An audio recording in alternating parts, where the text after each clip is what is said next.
So this is part 2 of my miscarriage. So I got to the ER on April 17th with the spotting, and it took about 2 hours before I got called into the back room, during which time they did a blood test on me. So I waited another hour in the room, and they did an ECG on me to check my heart rhythm. I'm not sure what that was for. So I waited an hour for the doctor to come into the room, and he finally came into the room. And when he came in, he told me that my beta levels were very low and that it didn't look good. And then he left the room. He never talked about anything else, never explained anything else. Basically said I was going for an ultrasound, and that was it. So this is 2 o'clock in the afternoon, and I'm freaking out now. So I call my mother-in-law away from work to come to the hospital because I have no one else who can come sit at the hospital with me because my husband's at work. So just as she arrives at the hospital, the ultrasound technician comes to grab me. They would not let my mother-in-law into the room during the examination, which I understand, but it was still hard. So after what seemed like an eternity, she finished taking her pictures and she went and got the doctor.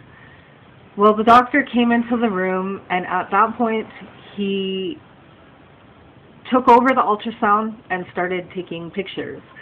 And I knew at that moment that it wasn't good, that she couldn't find something that he was looking for.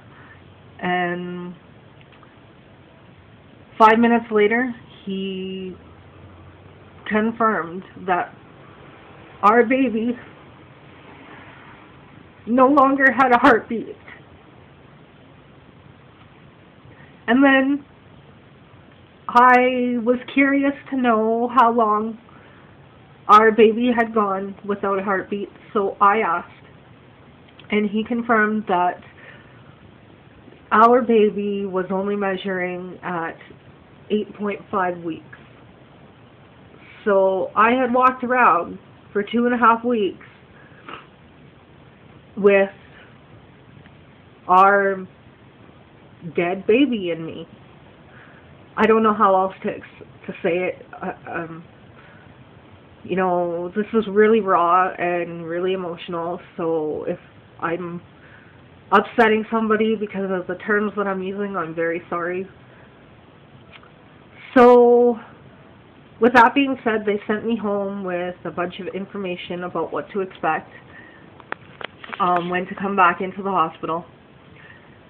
So I went home and I just basically cried my eyes out. I didn't know why this was happening to us. I have questions that I know that will never be answered. And you know, it's just one of those things that happen in life. But you always hear about it around you. You hear other people's stories, and you never think that it's going to be you. And then one day, life has a different plan and kicks you in your face and says, guess what? Now you're part of the statistics.